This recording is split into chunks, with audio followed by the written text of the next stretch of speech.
नमस्कार मंडळी, कसे आहेत तुम्ही? मस्त ना? आम्ही पण एकदम मजेत. तर आजचा विषय असा आहे की आता काल काम झालेलं आहे सगळं घराचं.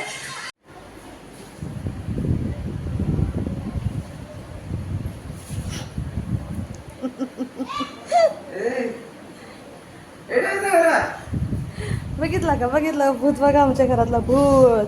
भूत हूँ मैं, भूत हूँ मैं. हे बघा आमच्या घरातला फेस पॅक बघा कसा लावलाय हा पहिले. बघितलं, आता काय लपवायचंय. आणि दुसरा दाखवते तुम्हाला, थांबा.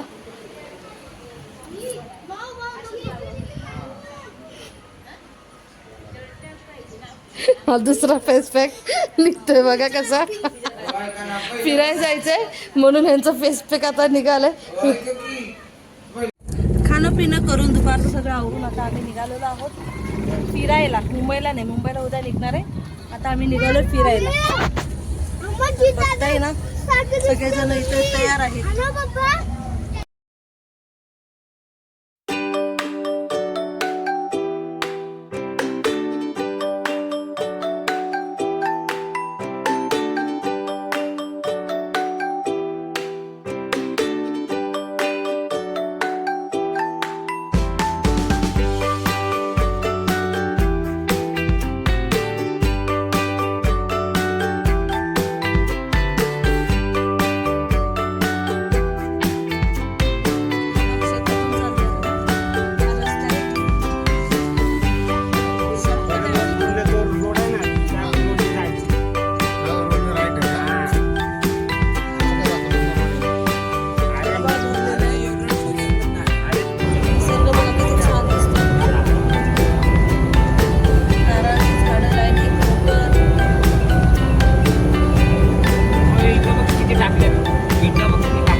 आहोत बारामोट्याच्या विहिरीच्या इथे. तर बघा आम्ही आता मी तुम्हाला दाखवते इथे कसं म्हणजे काय काय आहे ते. मी पण फर्स्ट टाइम आले, तर बघू शकता तुम्ही. तर बघताय तुम्ही इथे किती हिरवीगार झाड आहेत. आणि इथून एंट्री आहे. एंट्रीच्या इथेच बघा पापड, काळ्या घेवड्याची डाळ, हळद, सगळं काही चिंच हे सगळं विकायला आहे. तर इथे बघा बघू शकताय तुम्ही, पाहायला बघा. इथं माझी सासू फोटो काढते स्वतःचा.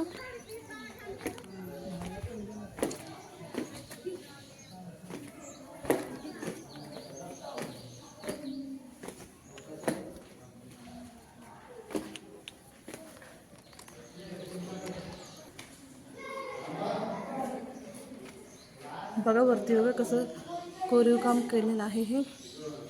आणि बघा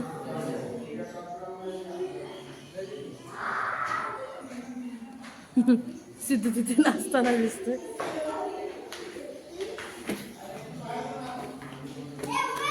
बघा मोठ्याची विहीर.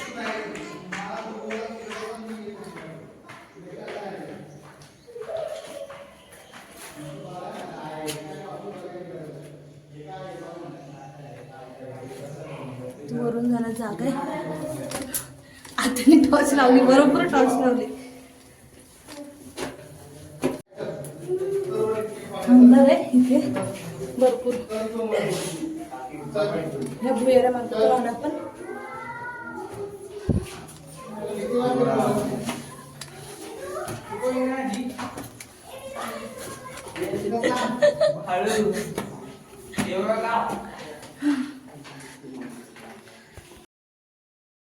अशा या सुंदर बारामोट्याच्या विहिरीचा इतिहास पाहता सुमारे इसवी सन 1719 ते 1724 या दरम्यान श्रीमंत वीरूभाई भोसले यांनी या विहिरीचे बांधकाम केले. छत्रपती शिवाजी महाराजांचे नातू म्हणजे संभाजी महाराजांचे पुत्र शाहू महाराज यांच्या कारकिर्दीमध्ये बांधकाम करण्यात आले होते. लिंब गावाच्या आसपास सुमारे 300 झाडांची आमराई होती. या आमराईसाठी आणि परिसरातील रहिवाशांच्या सोयीसाठी या विहिरीची रचना केलेली आहे.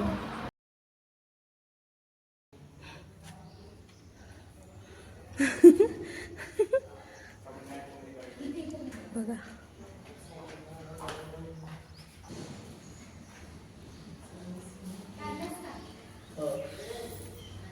कसं पुरं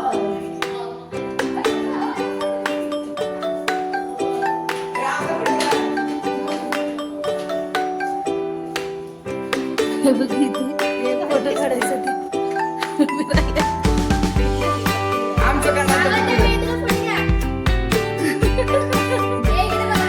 भीती वाटते पोराला पकडतो बोलतोय बघा कशाला आहे तिथे. इथे आम्ही अजून वरती आलोय. 12 मोटेची विहीर म्हणजे 12 मोठा असलेली विहीर ही एक वास्तुकलेची अप्रतिम नमुना असलेली ऐतिहासिक वास्तू सातारा जिल्ह्यात आहे. या विहिरीतून पाणी उपसण्यासाठी एकाच वेळी 12 मोठा लावला जात होता.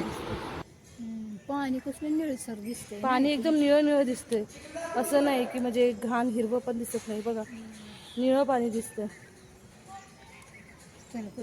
किती उंच आहे वर आहे.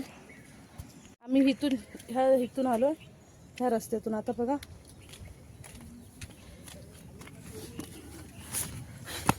इथून वर चाललो. इथे बघा पाईपलाईन जोडलेले आहेत. मला वाटतं पाणी काढत असतील इथे शक्यतो. आणि जे ही जागा आहे ना हे बघा इथे पाणी साठत असेल. आणि बघा कसं पाणी जातं हे. अशी जागा बनवली पाणी जाण्यासाठी. इथे सगळे बसलेत. पाणी यायचं पाणी. हा तेच सांगितलं इथून पाणी येतं. इकडून पाणी यायचं तिकडं स्टॉल यायचं. ही आमची मंडळी इथं बसलेत. पण बघा पाणी जाण्यासाठी जागा इथे. आणि हे बघा ह्याच्यामध्ये पाणी स्टोर होऊन तिथे पाणी सगळ्या स्टोर खेताला जायचं.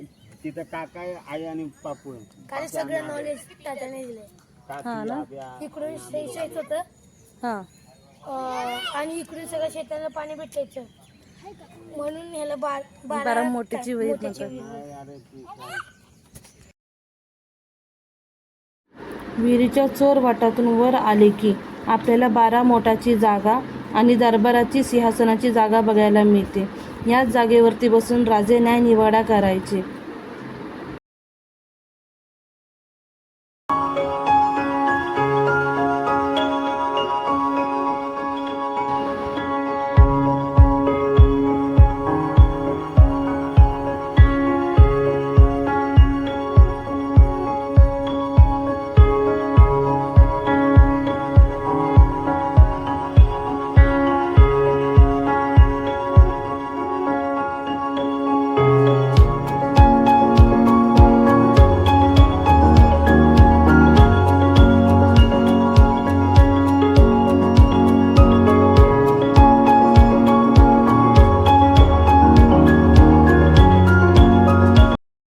तर आता आम्ही इथून पुढे कुठे जातोय आपण?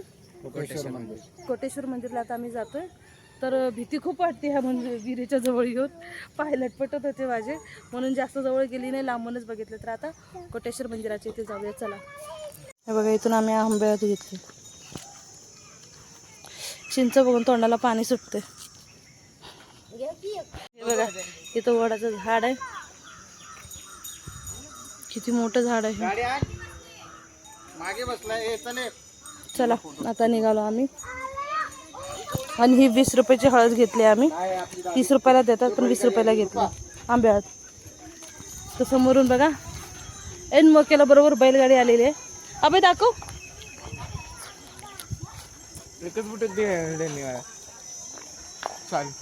तर बघा किती छान वाटते. आणि इथे पाण्याची टाकी पण आहे. नारळाची झाडं असं तर मला कोकणातच फील होतो. नारळाचं झाड उकिरडा तर सगळीकडेच असतो. इथे पण रस्त्याच्या बाजूलाच आहे.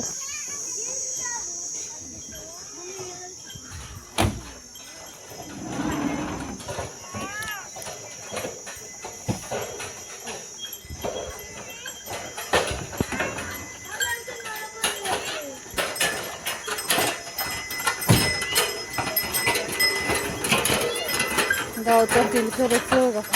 असं मागे बसून जायला लय भारी वाटतं. आम्ही आता कोटेश्वर मंदिराच्या इथे आलेलो आहे. आणि हे बघा हे कोटेश्वर मंदिर आहे. आणि हे पाणी एवढं इथे पाणी म्हणजे छान आहे ना. आमच्या नदीला तर पाणीच नाही आहे. इथे पाणीच पाणी. आम्ही तर वाकडा धुवायला येणार होतो पण काही वेळच नाही भेटला घरात. किती छान निसर्ग वाटतोय इथे. कपडे धुवायला पण किती छान आहे. मशानभूमी तर जवळच आहे, नदीच्या जवळ मशानभूमी असतेच. बघा मंदिराच्या इथे पण मंदिराच्या इथे आत एंट्री करायला ही जागा. झाड बघा, झाडाला तोडलं नाही, उलट पत्रा तसं तोडून त्यांनी झाड बघा वाचवलेलं आहे. असं पाहिजे. आणि बाजूला बघा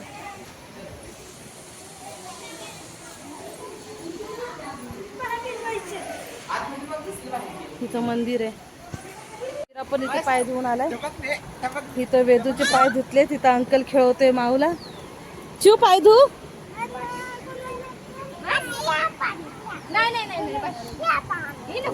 पाणी बघा कसं वाहतंय हे. अभय बघा तिथे गेलाय. नंदीच्या ह्याच्यातून आता बघतोय शिंगातून.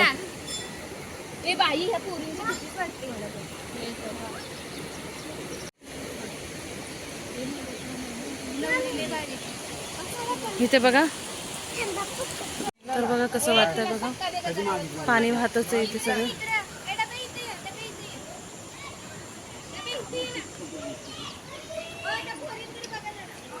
मंदिराचं काम पण एकदम मस्त केलेलं आहे. इथं हा नवरदेव आहे नवीन.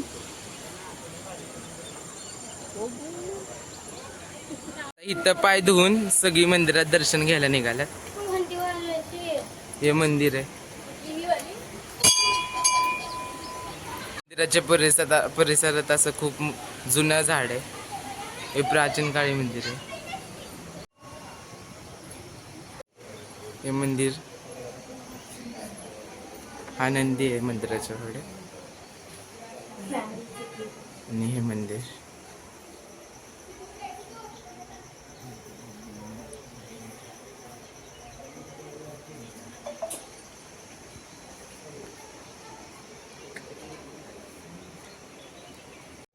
तर बघा हे कोटेश्वराचं म्हणजे मूर्ती आहे, कोटेश्वर देवांची. आणि तिथे पालखी आहे. खाली पिंड आहे, पिंडावर आणि खाली पिंड आहे आणि पिंडावरती मूर्ती आहे. असं साप बघून असं वाटतं असं साप आहे तो. इथे नंदी आहे. नंदीच्या समोर दाखवलं. हे कृष्णा नदीच्या बरोबर मधोमध मंदिर आहे. या नदीला पूर आला की हे मंदिर अर्ध पाण्यामध्ये जातं. हे बघा मंदिरच.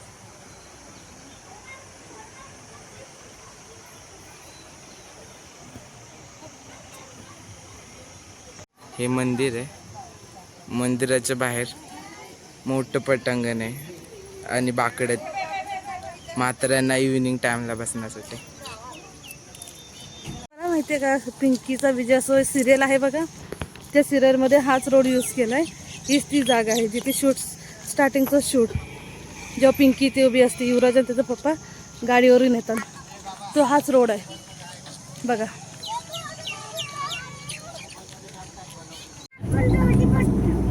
आता आम्ही कोटेश्वर मंदिराच्या इथून निघालो आहोत गणेश खंडीमध्ये जायला. तर भाऊ मी इथे बसलोय. तर आता आम्ही तिसऱ्या ठिकाणी निघालो आहोत फिरायला, गणेश खिंडीला. खूप मोठा व्हिडिओ होते त्यामुळे नेक्स्ट पार्टमध्ये मी तुम्हाला दुसरा व्हिडिओ दाखवेन. तर चला बाय बाय.